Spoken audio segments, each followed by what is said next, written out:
Lorsqu'un hélicoptère de police et une unité canine poursuivaient le voleur de 22 ans, Matthew Riggins au milieu de la nuit, il cherchait désespérément un moyen de s'échapper. Il n'avait plus d'issue, et la police se rapprochait de plus en plus. Alors, il s'est jeté dans les eaux troubles d'un lac d'eau douce. Il ne se doutait pas qu'il y avait des choses encore plus dangereuses que la police dans cette eau.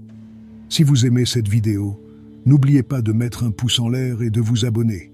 C'est l'horrible attaque d'alligator contre Matthew Riggins. Bienvenue sur Ferocefin. C'était le 13e novembre 2015 et Matthew Riggins était sur une mauvaise voie. Pour survivre à Palm Bay, en Floride, il s'était tourné vers la criminalité. Cette soirée en particulier, le jeune homme de 22 ans avait dit à sa petite amie qu'il irait à Barefoot Bay pour cambrioler quelques maisons là-bas. Il prévoyait de passer la majeure partie de la nuit à collecter du butin dans plusieurs maisons de la région. Il serait probablement de retour tôt le lendemain matin. Il savait ce qu'il devait faire et ce qui l'attendait. Mais cette fois, tout était différent. Cette fois, il n'avait pas prévu les obstacles qui se dresseraient sur son chemin. Ce n'était pas seulement la police et les résidents vigilants qui posaient problème, mais aussi un prédateur de haut niveau qui chassait dans l'obscurité. Il a retrouvé l'un de ses amis, son complice, et les deux se sont dirigés vers Barefoot Bay, à seulement 20 minutes de là. Dans une communauté résidentielle appelée Barefoot Bay, dans le comté de Brevard, en Floride, située sur la côte est de l'État, elle est assez populaire parmi les retraités. De nombreux Américains et Canadiens y possèdent des maisons de vacances où ils se réfugient lorsque le nord devient plus froid. La Floride, avec son climat chaud et tropical, est tout simplement l'endroit idéal pour échapper aux hivers rigoureux. Un soir, Matthew et son ami se sont aventurés en secret pour repérer les meilleures maisons à cambrioler. Ils portèrent des vêtements noirs, parlaient à voix basse et surveillaient les maisons pour voir si les lumières étaient allumées ou s'il y avait des mouvements. Mais aussi silencieux qu'ils aient pu être, quelques résidents les ont quand même remarqués. Il était tard et deux gars habillés tout en noir, marchant dans les rues, semblaient suspects aux gens. Pendant qu'ils erraient ainsi, les shérifs de Tequesta Drive ont reçu des appels d'urgence au sujet des deux hommes. Les résidents trouvaient leur comportement suspect et pensaient qu'ils étaient probablement des cambrioleurs. Immédiatement, des policiers ont été envoyés et ils sont arrivés vers 2 heures du matin.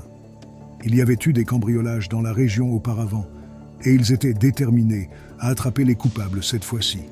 Un hélicoptère a été envoyé à Barefoot Bay et une unité canine était sur place pour poursuivre les deux hommes.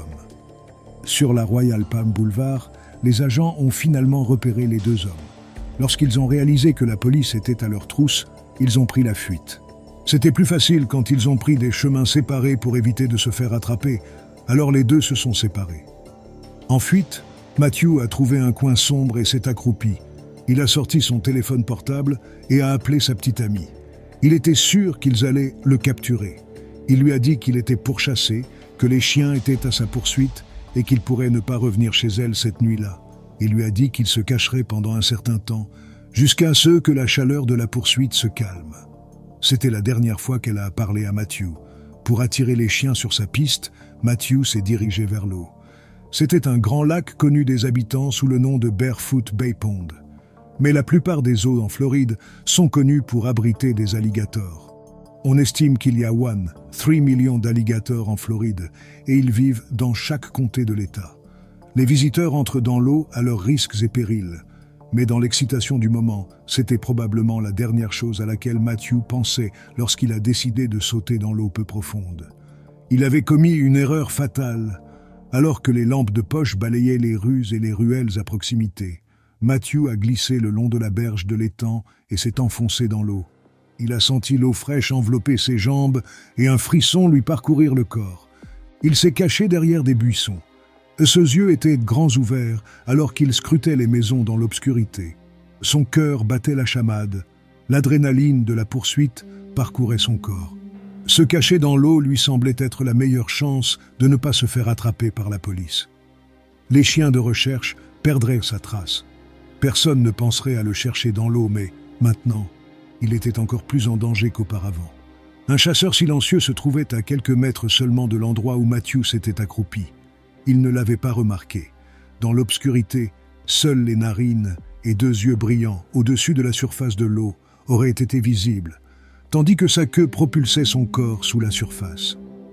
Matthew n'était pas conscient du danger imminent. Un alligator peut repérer sa proie dans des eaux troubles ou dans l'obscurité. Il utilise des capteurs de pression sensibles sur sa mâchoire pour détecter les vibrations dans l'eau. Ces capteurs tactiles, principalement situés autour de son visage et de sa mâchoire, sont plus sensibles que les bouts des doigts humains.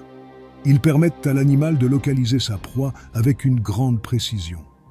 Cet alligator en particulier mesurait 3,4 mètres. Quelques secondes seulement après que Matthew eut pénétré dans l'eau, l'alligator a fait son attaque mortelle. Il a attrapé les jambes du jeune homme et l'a tiré hors de l'eau peu profonde. Au début, Matthew a crié de douleur, pensant que c'était un chien policier. Il a essayé de se tirer de l'eau, mais le reptile était trop fort. Les policiers qui étaient à la poursuite ont entendu ces cris désespérés, mais dans l'obscurité, ils ne pouvaient pas déterminer d'où ils venaient, ni à qui ils appartenaient. Pendant que Matthew se battait pour rester à la surface de l'eau, il devenait de plus en plus faible. L'alligator avait fermement pris ses jambes dans sa mâchoire avec une force de plus de 2000 livres par pouce carré. Il n'y avait aucune issue pour Matthew, pas de moyen d'échapper à cette emprise implacable, et il a été entraîné sous l'eau. Ses poumons semblaient sur le point d'exploser, son corps cédait. Quelques minutes plus tard, il était mort. L'alligator a traîné le corps inerte de Matthew à travers l'eau. Les alligators sont des prédateurs opportunistes. Normalement, ils se nourrissent de proies qu'ils peuvent avaler en une bouchée. Les oiseaux, les poissons, les tortues et les petits mammifères comme les rats musqués et les coïpus font partie de leur alimentation habituelle. Mais ils peuvent également abattre des animaux plus gros comme les cerfs et occasionnellement même des ours noirs.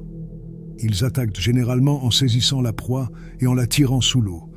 Ils font ensuite une rotation mortelle pour déchirer des morceaux de taille mangeables.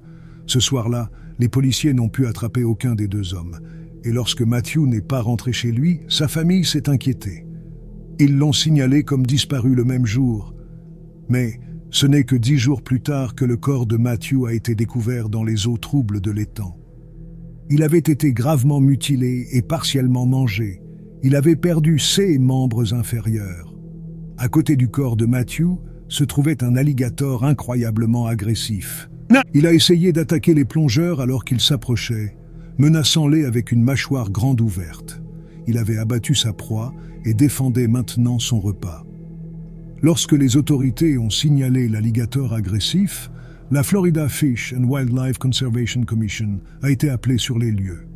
Étant donné le danger que représentait l'alligator pour le public, ils n'ont eu d'autre choix que de l'euthanasier. Ils ont fait appel à un expert pour capturer et tuer l'alligator. Ils savaient qu'ils avaient le bon alligator. Lorsqu'ils ont ouvert l'alligator, ils ont trouvé des restes humains correspondant aux blessures de Matthew, y compris une seule main et un pied. On pense que Matthew s'est noyé avant d'être partiellement dévoré par l'animal. C'est le comportement typique des alligators avec de grandes proies. Le complice et l'ami de Matthew qui était avec lui. Ce soir-là ont été appréhendés par la police et interrogés. Cependant, il a refusé de coopérer avec les autorités et n'a pu fournir aucun détail supplémentaire sur la fin tragique de Matthew, craignant d'être lié au cambriolage. Il a été libéré sans inculpation. Au cours des 10 dernières années, la Floride a connu en moyenne 8 morsures non provoquées par an qui étaient suffisamment graves pour nécessiter un traitement médical professionnel. De nombreux animaux domestiques en Floride sont également devenus des victimes d'alligators. Certains diront que ce qui est arrivé à Matthew était le karma pour ses crimes, tandis que d'autres diront que personne ne mérite une fin aussi terrifiante.